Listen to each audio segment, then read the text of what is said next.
Siap.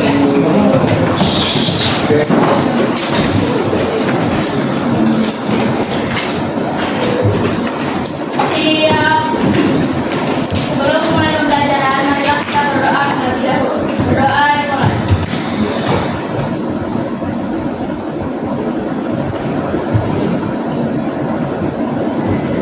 Berdoa selesai. Memberi salam. Assalamualaikum warahmatullahi wabarakatuh. Waalaikumsalam warahmatullahi wabarakatuh. Hari ini yang nggak hadir siapa?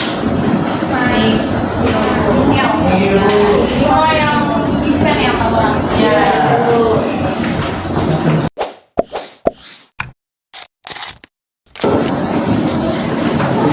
Oke, hari ini udah siap belajar geografi?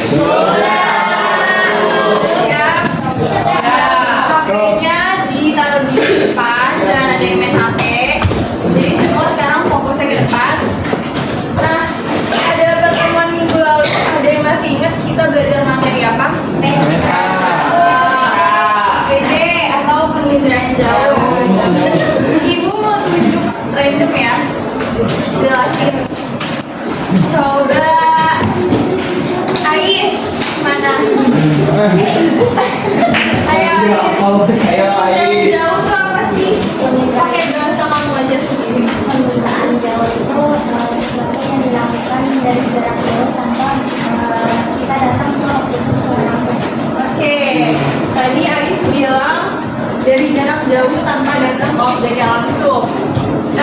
Jadi yang digambar itu, yang direkam itu, kita rekamnya pakai apa?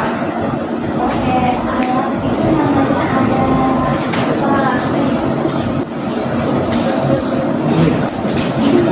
Boleh temannya yang lain dibantu? Sensor, benar. Jadi sensor itu bisa berupa kamera atau scanning gitu ya. Nah, selain sensor, ada alat yang mengangkut atau membawa si sensor ini. Namanya apa? Nah, jadi kalau wahana itu bisa berupa apa aja sih?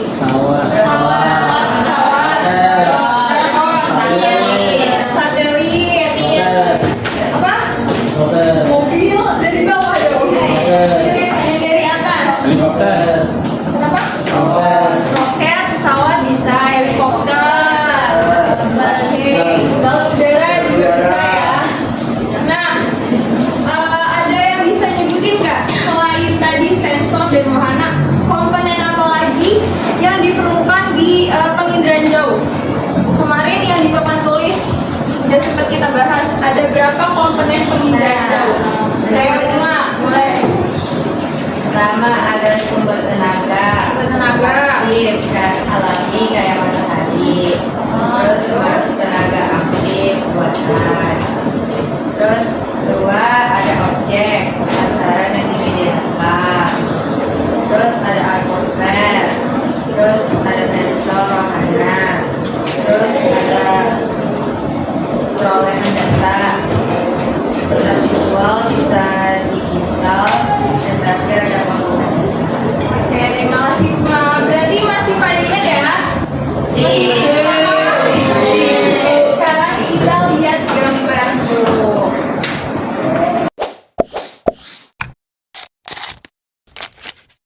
Nanti pilih salah satu titik yang ada di gambar ini. Boleh tahu.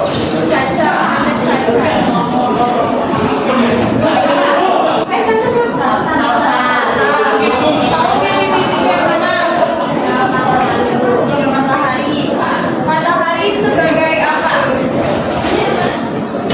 Di komponen penginderaan jauh. Oke. Coba bacain sumber tenaga. Kelihatan nggak? Enggak, Bu. Ya udah yang depan deh, bacain. Ya, boleh. Sumber tenaga itu energi yang dibutuhkan untuk menghasilkan objek seperti sinar matahari, pasif atau berada aktif. Oke. Jadi matahari itu sebagai sumber tenaga atau energi untuk memancarkan objek-objek yang ada di permukaan bumi. Sinar matahari ini termasuk juga sumber tenaga pasif atau alamiah. Ada juga sumber tenaga buatan yang disebut sumber tenaga aktif. Oke, selanjutnya Caca pilih temennya. Iqbal. Iqbal. Iqbal. Kamu pilih titik yang mana? Kelihatan enggak? Iqbal angkatan, Bu. Bel, ayo pilih yang mana? Maju, Bang, maju, Bang. Ini kosong. Ayo. Udah kelihatan.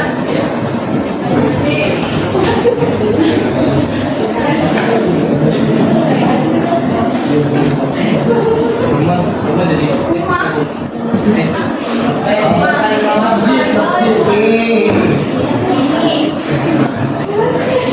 Ya. Apa jawabannya? Ayo. Objek. Oke, coba kita lihat ya. Bang, Bang. Ya, salah. Bang, Bang. Ayo, siapa lagi yang bisa? Apa itu? Yang lain bisa. Topan, sama Topan. Media perambatan. Apa? Media perambatan. Media perambatan. Emang ada di komponen kemarin? Saya, Bu. Coba kalian Atmosfer. atmosfer.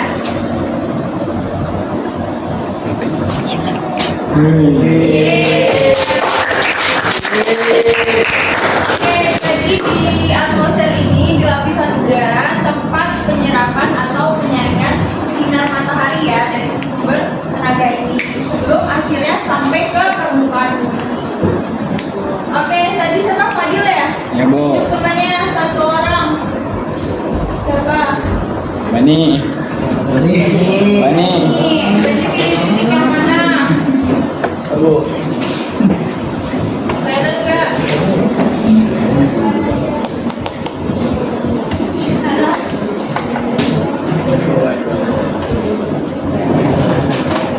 Itu helikopter ya, Bu? Salah ya. Itu satelit. Oh, helikopter. Oh ya itu. Ayo, Ayo, Bu, gimana? ayo, Bu. Jawabannya apa? Nah, Menurut kamu?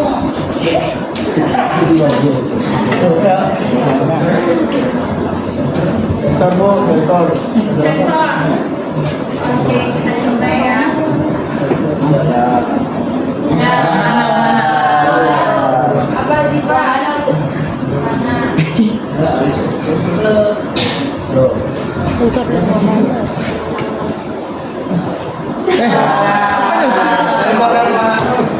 apa namanya? Itu sensor atau anu? Sensor. Mana-mana.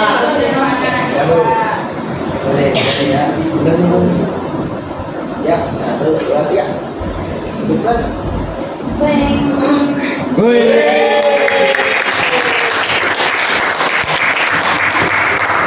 Masih ada berapa lagi? Masih ada di 4 lagi. Bani tunjuk temannya satu orang. Siapa? Siapa, Rido? Tuh, lu pilih titik yang mana? Rido. Mana ya? Ayo Rido yang mana? Titik yang mana? Yang paling bawah, Bu. Coba di bawah. Yang dekat sapi apa kambing itu? Sapi. Oke. Jawabannya apa? Apa yuk? Coba dibaca catatannya. Objek, Bu. Objek. Objek.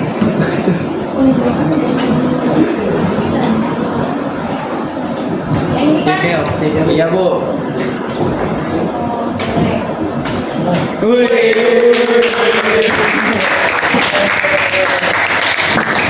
jadi objek itu benda-benda atau permukaan bumi ya yang mau kita rekam menggunakan si sensor tersebut.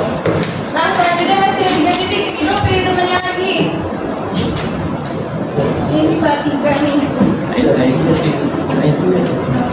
Nah. Ini cewek dong. Oke, ya. Siapa yang belum?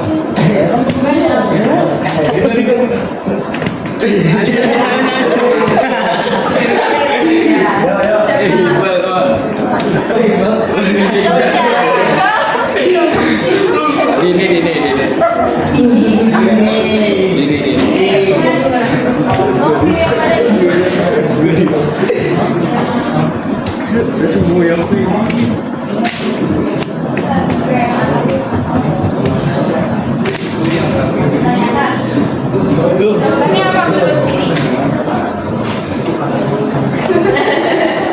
Penggunaan data.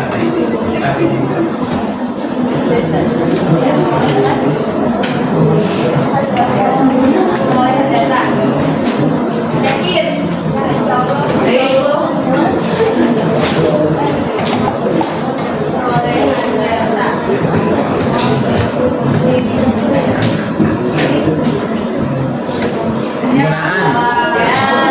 Penggunaan.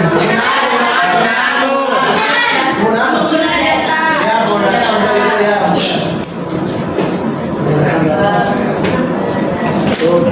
Penggunaan.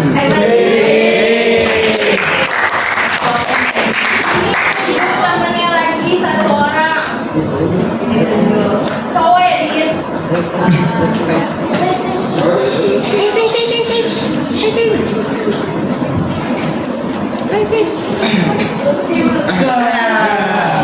Review yang mana tuh saya coba lagi. Topan diem. Topan diem. Yang paling bawah, Bro. Paling bawah ini. Ya. Apa itu?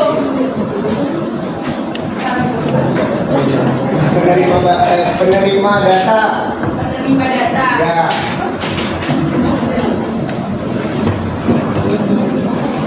Perolehan.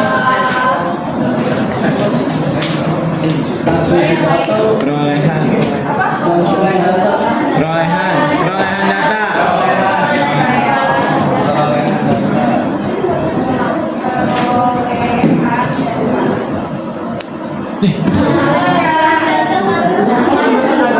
Langsung Sebenarnya apa? Pak, iya.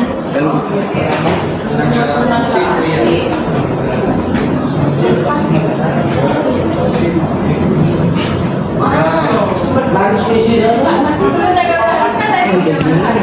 Data digital. Ayo. Kalau yang tengah, Data. data. Apa ya?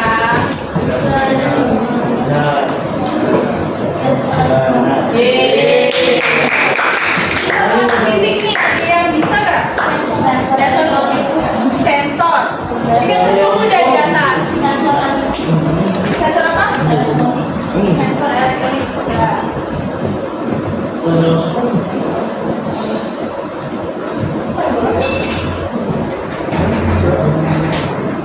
Bangunan buatan.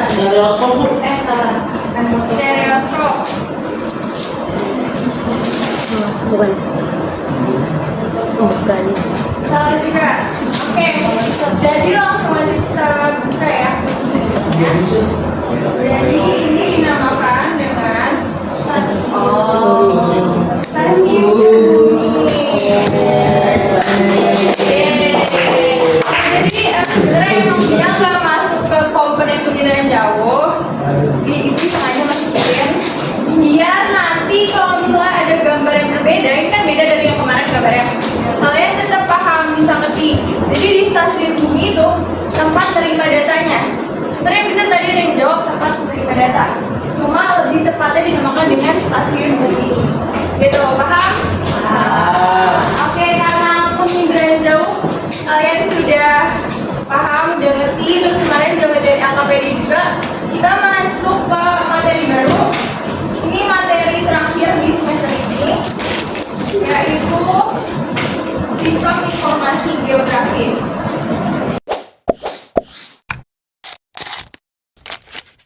Informasi geografis kita akan belajar tentang dasar-dasarnya, pengertiannya.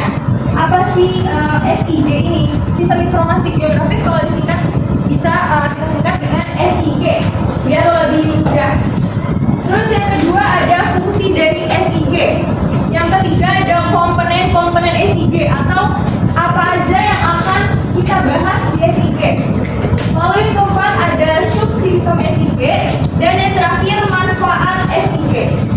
Nah, kalau kalian lihat di sini ada fungsi dan manfaat. Bedanya kedua hal itu apa? Hampir sama nih. Jadi kalian harus bedain dulu. Perbedaan dari si fungsi SIG dan manfaat SIG. Kalau fungsi itu apa? Fungsi, ayo angkat tangan yang tahu. Gak apa-apa salah, namanya kan belajar. Fungsi udah pas relasi lu. Bedanya fungsi sama manfaat. Karena keduanya ini saling berhubungan nanti. Mirip-mirip. Ada yang tahu? Gak ada. Ayo. Menurut saya, kalau misalnya fungsi itu adalah penggunaan alat tersebut. Terus kalau misalnya manfaat itu apa yang dihasilkan dari alat tersebut. Oke, benar. Fungsi itu kegunaan dari benda atau si alat tersebut. Sedangkan kalau manfaat itu apa yang kita rasakan dari kegunaan alat tersebut. Gitu, bisa bedain ya? Oke, selanjutnya kita masuk ke pengertian SIG. Apa sih SIG itu? Gimana? Jadi menurut gue SIG adalah teknologi informasi yang digunakan untuk menganalisis, kemudian menyimpan dan menampilkan data, baik data spasial maupun data non spasial. Jadi secara umumnya si SIG berfungsi atau digunakan untuk yang pertama mengumpulkan data, yang kedua memproses data, yang ketiga menganalisis data, dan yang terakhir menampilkan data. Nah, di sini data yang digunakan ada dua jenis. Yang pertama ada data spasial dan data non spasial.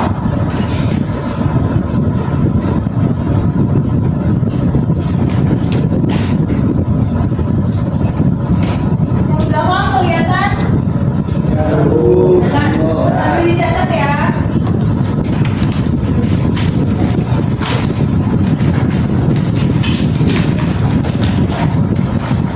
Spasial itu berkaitan dengan keuangan atau tempat suatu wilayah.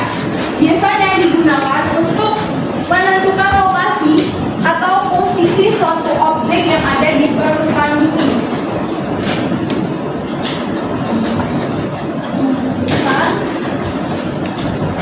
Lokasi atau posisi objek di permukaan bumi.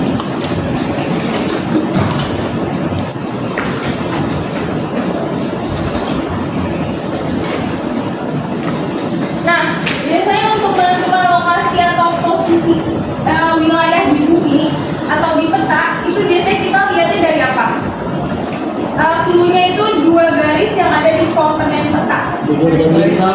Ya, garis hitam, garis bujur.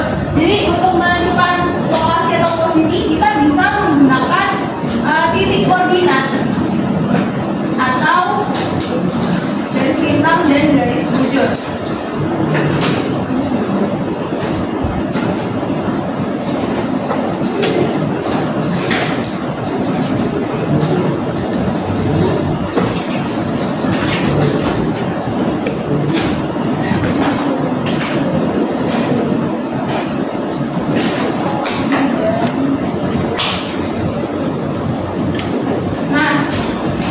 Data spasial ini biasanya bentuknya itu berupa titik, garis, ataupun poligon. Kebayang nggak? Misalnya dalam sebuah peta wilayah kayak di belakang, itu ada peta DKI Jakarta. Nah di situ tuh ada simbol-simbol gambarnya titik. Itu biasanya menandai lokasi kota-kotanya, wilayah-wilayahnya. Misalnya ada Jakarta Selatan, Jakarta Timur, Barat, Utara,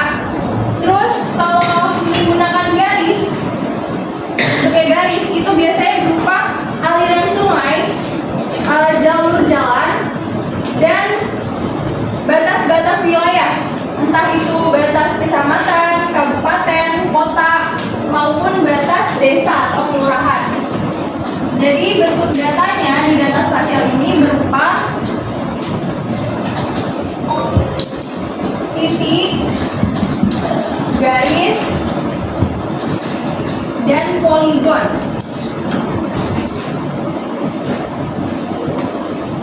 Untuk data spasial paham? Ada yang dibingungin? Kebayang nggak? Bayang. Oke, selanjutnya ada data non spasial.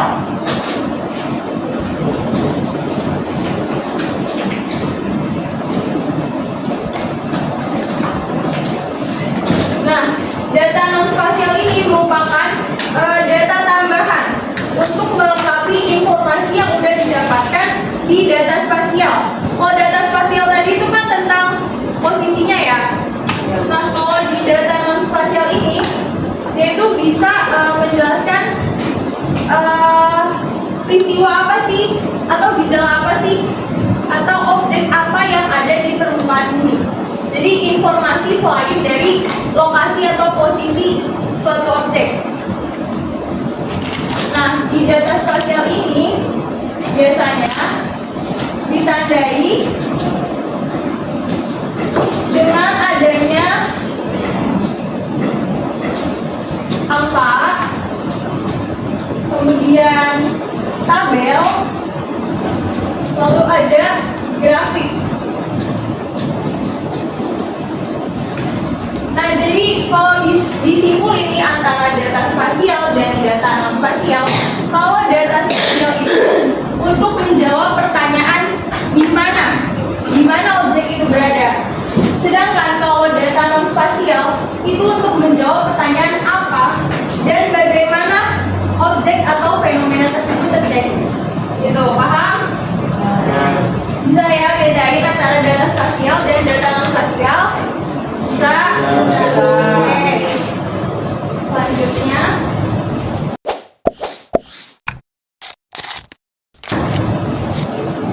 nah, nih ada contoh sebuah peta, kelihatan nggak? Kelihatan. Ini peta kepadatan penduduk di Provinsi Yogyakarta. Coba kalian amati dulu peta ini, terus kalian cari nih data spasialnya itu yang mana dan data non spasialnya yang mana. Tadi kalau data spasial itu contohnya bisa berupa titik, garis, ataupun poligon. Kalau data non spasial itu ditandai dengan angka, tabel, dan grafik. Ini udah jelas banget nih gambarnya.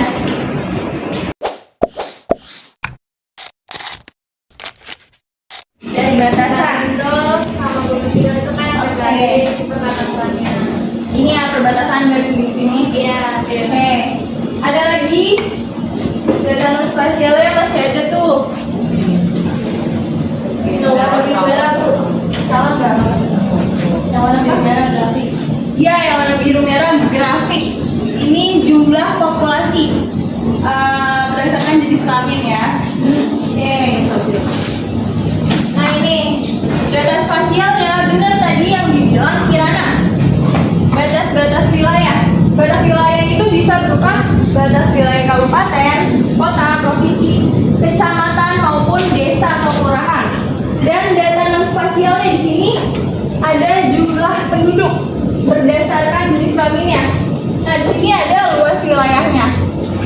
Oke, jadi data non spasial yang berupa angka dan data spasial berupa titik, garis, dan poligon.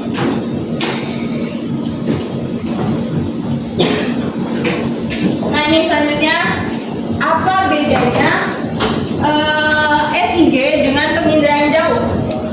Kalau kalian perhatiin, sebenarnya dua materi ini tuh mirip-mirip. Karena di penginderaan jauh itu kita ngolah data juga, dan di SIG kita juga ngolah data. Terus ada yang tahu nggak bedanya apa kedua materi ini? Ayo, ada yang tahu? Perbedaannya antara SIG dan penginderaan jauh. Coba sambil researching. Saatnya jam ke-9 dimulai. Dalam mendapatkan hasilnya. Apa satu-satu? Apa Fadil tadi? penginderaan jauh adalah cara mendapatkan data dari jarak jauh. Cara mendapatkan data. Terus kalau SIG, Itu cara bagaimana kita mengolah data tersebut, Bu. oke, kita lihat jawabannya. Nah, benar Fadil, kasih plus dulu. Jadi, kalau penginderaan jauh itu cara gimana kita dapetin datanya. Sedangkan kalau SIG itu cara gimana kita ngolah dan analisis data yang sudah kita dapatkan dari penginderaan jauh. Jadi singkatnya, kalau penginderaan jauh itu sumber datanya, sedangkan SIG itu kita mengolah datanya, gitu ya.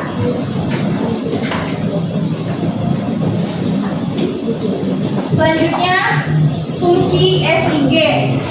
Coba dibacain tolong, apa ya? Kamilia. Dispen. Apa ya? Selanjutnya ada komponen SIG. Komponen SIG di sini ada 4. Yang pertama ada data, ada perangkat keras. Perangkat keras bahasa lainnya apa? Hardware. Selanjutnya ada perangkat lunak, bahasa lainnya software. Dan yang terakhir ada brainware atau kita, sumber daya manusianya. Oke. Nah ini komponen SIG. Yang pertama ada data. Data ini tuh berisikan informasi-informasi yang berkaitan dengan referensi geografis yang bisa kita gunakan di SIG ini. Nah, data ini berkaitan dengan lokasi atau posisi objek di permukaan bumi. Nah, biasanya itu dilihat dari titik koordinat atau garis timpang dan garis bujur. Atau bisa juga kita langsung lihat posisinya di peta. Kayak misalnya Indonesia berbatasan dengan negara apa, kayak gitu. Indonesia berbatasan dengan samudra apa, seperti itu. Selanjutnya ada hardware atau perangkat keras. Nah, perangkat keras di sini tuh merupakan alat-alat perlengkapan untuk menunjang kinerja si sistem informasi geografis.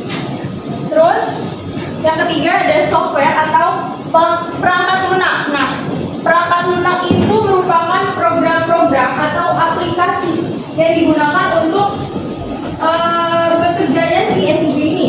Jadi kalau hardware itu alatnya, sedangkan kalau software itu aplikasinya. Gitu. Misalnya hardware itu komputernya. Nah, baru nanti di komputer itu diinstal aplikasi buat SIG-nya, gitu ya. Selanjutnya ada brainware atau SDM, yaitu kita manusia sebagai pengguna, sebagai pengelola dan penganalisis data yang dihasilkan dari penginderaan jauh. Untuk komponen dapat dipahami?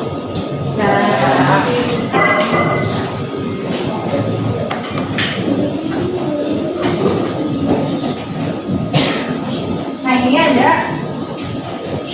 jenis-jenis perangkat keras atau hardware. Yang pertama itu ini dibagi 3 ya, berdasarkan jenisnya. Yang pertama untuk memasukkan data.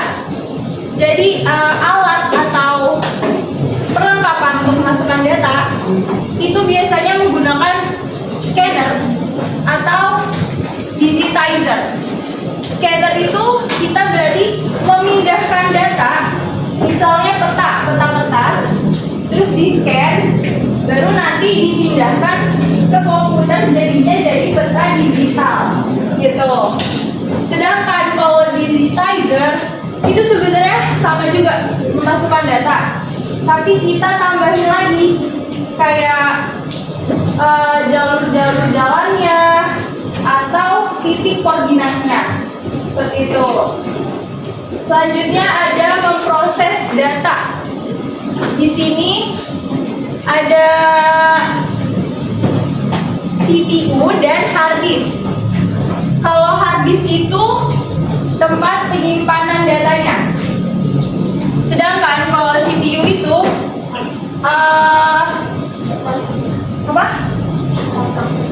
proses, ya benar, proses. Nah, kalau di hard disk itu tempat menyimpan datanya.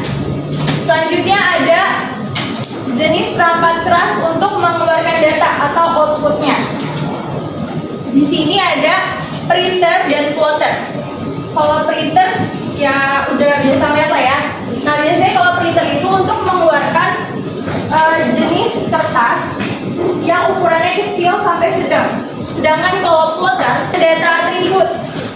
Nah kedua data ini tuh beranak lagi nih. Kalau data spasial dibagi dari dua. Ada data raster dan data vektor. Selanjutnya kalau data atribut tuh disebut juga data non spasial ya. Kenapa disebut data atribut? Karena dia ini, si data non spasial ini melengkapi si data spasial. Jadi itulah mengapa dia disebut data atribut. Nah data atribut ini dibagi lagi jadi 4. Ada data nominal, ordinal, interval, dan rasio. Data spasial. Data spasial tadi apa? Data yang menentukan lokasi. menentukan lokasi atau posisi objek di permukaan bumi. Ya. Nah, ini biasanya ditandai dengan jalan, bangunan, sungai, ataupun penampakan alam lainnya. Nah, terus ditandai juga dengan adanya titik koordinat dan bintang dan garis bujur. Selain itu, data dari data spasial ini bisa diambil dari pengindahan jauh, terus bisa juga langsung survei lapangan, ataupun dari peta analog. Dan yang terakhir, data spasial ini dapat dimasukkan ke SIG dengan cara digitasi peta dan tabulasi. Kalau digitasi peta itu yang kayak tadi si digitizer. Jadi dimasukin, ditambahin informasi lainnya kayak koordinat, jalur jalan, dan sebagainya.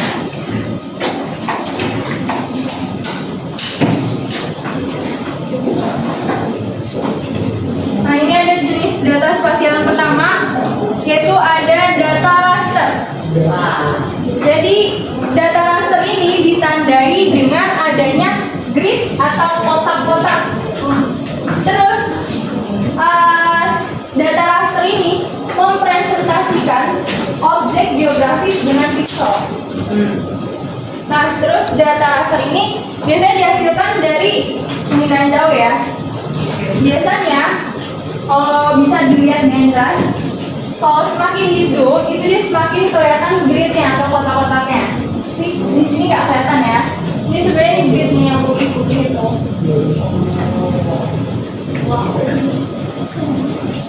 Selanjutnya ada data vektor. Kalau tadi data raster ditandai dengan apa? Kotak-kotak. Sedangkan kalau data vektor ini ditandai dengan titik, garis, ataupun poligon. Jadi dia kalau garis tuh kayak aliran sungai, jalur transportasi. Terus kalau titik-titik itu simbol-simbol kayak simbol gunung ataupun simbol wilayah kayak kota-kota gitu. Paham? Selanjutnya ada data non spasial atau data atribut. Jadi data non spasial ini merupakan data yang digunakan untuk memberikan informasi tambahan sebagai pelengkap si data spasial. Nah, yang tadi data non spasial ini bisa berupa angka, tabel, dan grafik. Tapi tidak menutup kemungkinan juga kalau dia itu berupa teks biasa, deskripsi. Jadi nggak selalu angka, tabel, ataupun grafik. Terus, nih ada contohnya di sini. Kelihatan nggak? Nggak kelihatan ya? Jadi di sini, kalau yang garis-garis ini kan masuknya ke data spasial. Nah, di sini ada. Jadi yang pertama masukkan atau menginput datanya, terus memanajemen data, memanipulasi data. Nah ini memanipulasi data itu dibagi lagi jadi 5. Ada klasifikasi, overlay, buffering, dan 3D atau tiga dimensi. Dan selanjutnya ada keluaran atau outputnya.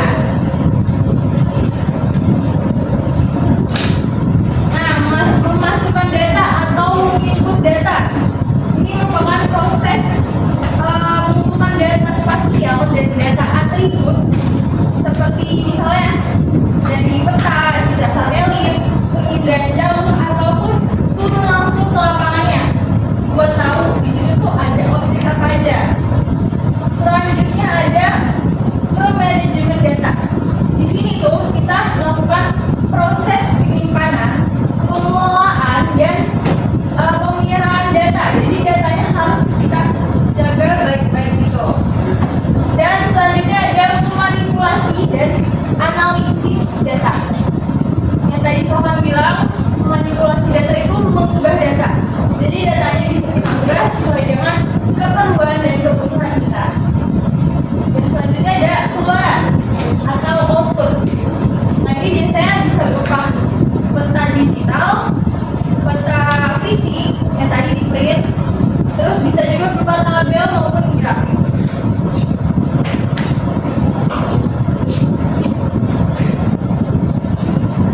Nah ini ada, ini kan manipulasi dibagi lagi nih. Yang pertama ada klasifikasi. Klasifikasi itu apa? Klasifikasi itu mengelompokkan berdasarkan kriteria tertentu. Misalnya ada peta penggunaan lahan. Itu di dalamnya bisa aja ada area persawahan, terus hutan, terus bisa juga pemukiman. Jadi dikelompokkan berdasarkan dengan kegunaan lahannya. Seperti itu. Terus selanjutnya ada overlay. Ini bisa dilihat di sini. Jadi petanya itu ditumpuk-tumpuk. Jadi bahasa singkatnya kalau overlay itu kita numpuk-numpukin data di peta satu sampai peta terakhirnya. Misalnya ada peta curah hujan. Nah, apa aja yang kita perlukan di data peta curah hujan? Yang pertama, yang pasti wilayahnya. Kita cari dulu data terkait wilayah petanya.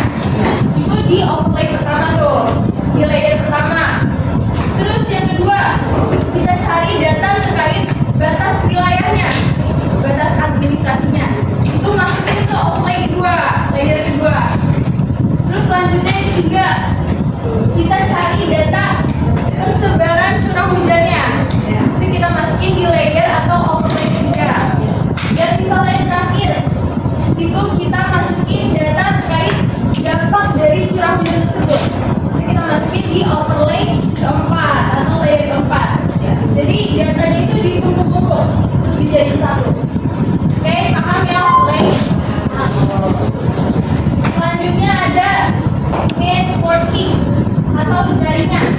Nah biasanya manipulasi data jenis ini digunakan untuk menganalisis pergerakan barang, jasa, informasi, ataupun manusia agar kita ini bisa tahu jalur terbaik atau jalur optimal yang bisa kita lalui itu di mana. Jadi kalau kita mau tahu, misalnya kita mau pergi ke suatu tempat, kita harus lihat nih jalur yang gak macet di mana, terus yang jalannya jaraknya dekat lewat mana gitu. Itu menggunakan manipulasi data networking. Itu paham?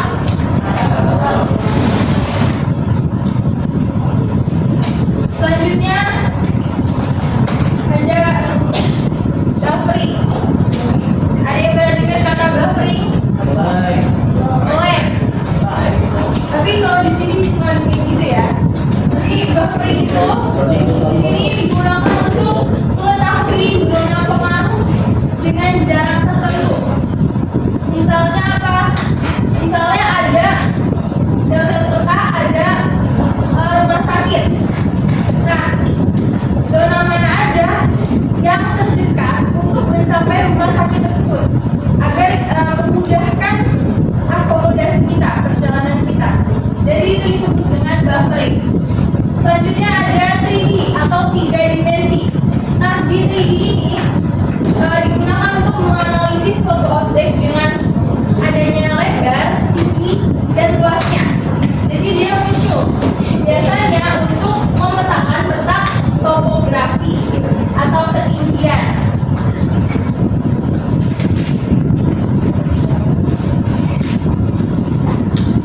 Selanjutnya ada manfaat SIG. Ini ada dalam berbagai bidang. Misalnya yang pertama dalam bidang SDA atau sumber daya alam. Ini untuk tadi ada kesesuaian lahan atau penggunaan lahannya. Terus ada tata ruang. Jadi dengan SIG kita bisa tuh memberikan saran kepada pemerintah gimana sih baiknya pola ruang yang baik itu gimana. Terus di bidang pendidikan kita bisa tahu fasilitas pendidikan atau persebaran fasilitas pendidikan tuh ada di mana aja. Dan di bidang kesehatan kita juga bisa tahu difusi atau virus atau penyakit apa yang lagi ada di suatu wilayah dan tingkat kesehatannya di wilayah tersebut. Oke, ini udah submateri terakhir. Selanjutnya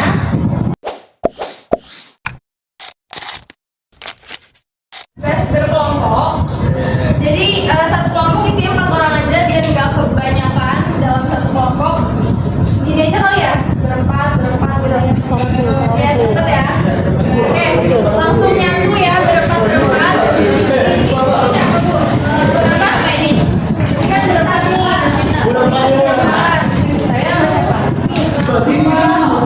sama siapa? Aku ke sini ya.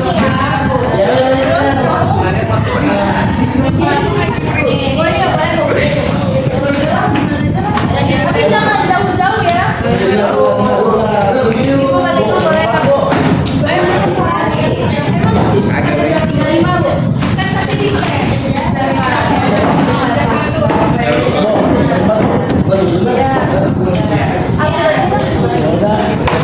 Nah, dari dulu pembahasannya coba perhatiin lagi ya. Jadi ini ada peta.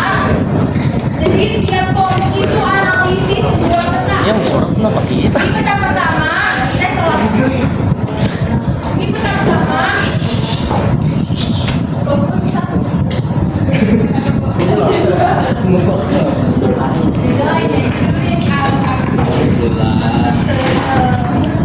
Padahal ada yang satu lagi lebih.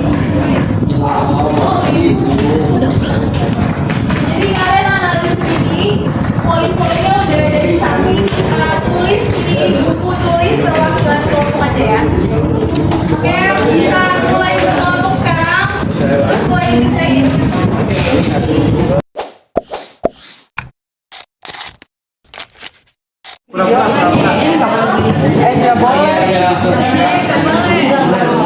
Oke, jadi kalau Apa analisisnya? Apa tuh dia? Lu ngirimin foto apa sih? Foto ininya sih.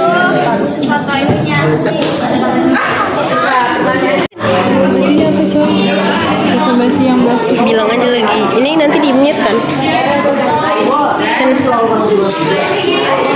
Ayo gimmick.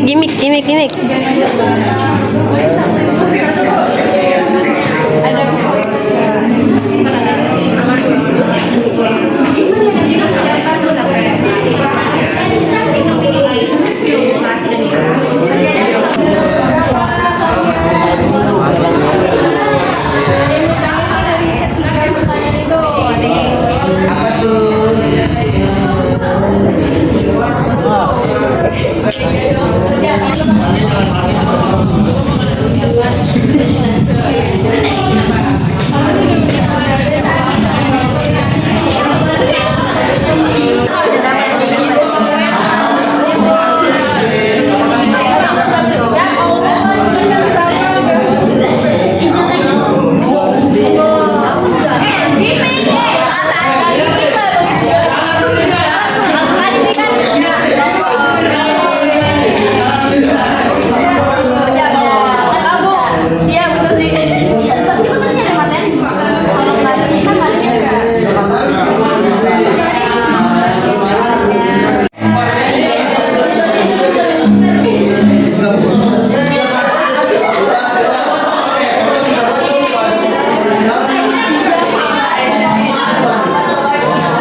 Ya. Untuk pertanyaan yang pertama, amati peta di samping dan analisis pola penyebaran dan wilayah penyebarannya. Wilayah tengah dan barat daya didominasi oleh pegunungan padat yang warnanya coklat atau kuning. Terus wilayah utara banyak berupa hutan dan lahan pertanian, itu yang warnanya hijau. Terus wilayah selatan dan timur terdapat industri penggalan sawah yang warnanya oranye dan hijau muda. Pola persebaran penggunaan lahan cenderung lebih untuk aktivitas ekonomi dan pola pemukiman serta penyebaran pemikiran serta menyebar pertanian dan kawasan hijau. Semua jawaban Setelah itu, pertanyaan nomor 2 yaitu faktor apa saja yang dapat mempengaruhi persebaran pengguna lahan pada peta di samping. Yang pertama itu adalah kondisi topografi. Daerah datar lebih banyak digunakan untuk permukiman dan industri. Yang kedua itu kepadatan penduduk. Semakin padat penduduk, maka semakin luas lahan terpakai untuk perumahan dan fasilitas umum. Lalu yang ketiga ada aksesibilitas atau transport. Dekat jalan utama dan pusat kota cenderung lebih ramai. Yang keempat ada kebijakan pemerintah daerah.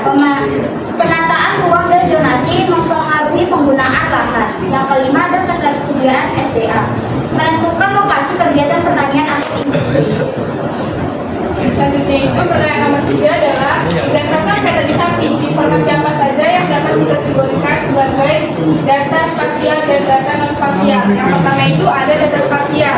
Yang pertama itu adalah batas dasarnya batas Pulau Batu. Yang kedua itu jaringan jalan. Yang ketiga itu sungai. Yang keempat itu lokasi kawasan permukiman seperti industri, pertanian dan juga hutan. Yang kelima itu titik koordinat dan juga skala peta. Yang kedua itu ada data non spasial. Yang pertama ada nama wilayah Kota Bandung. Yang kedua ada jenis penggunaan lahan, pemukiman, sawah, hutan, industri dan lain-lain. Yang ketiga ada sumber peta dan pembuatan Universitas Indonesia. Yang terakhir ada skala legenda dan keterangan simbol. Sekian presentasi dari kelompok kami. Kurang lebihnya mohon maaf. Wassalamualaikum warahmatullahi wabarakatuh.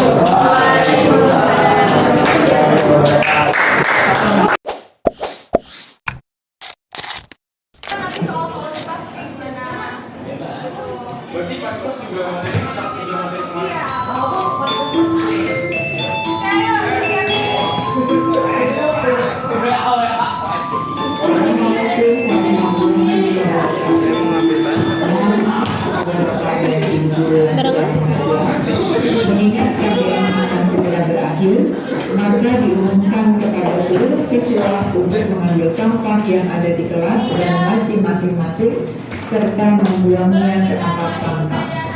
Sekali lagi, diumumkan kepada seluruh siswa untuk mengambil sampah yang ada di kelas dan laci masing-masing serta membuangnya ke tempat sampah.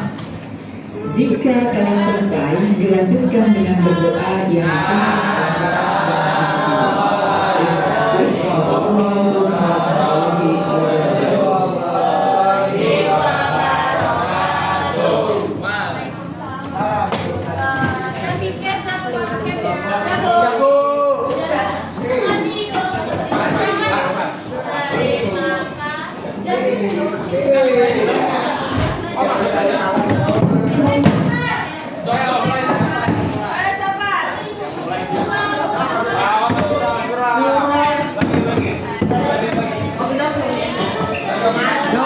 Kita udah selesai.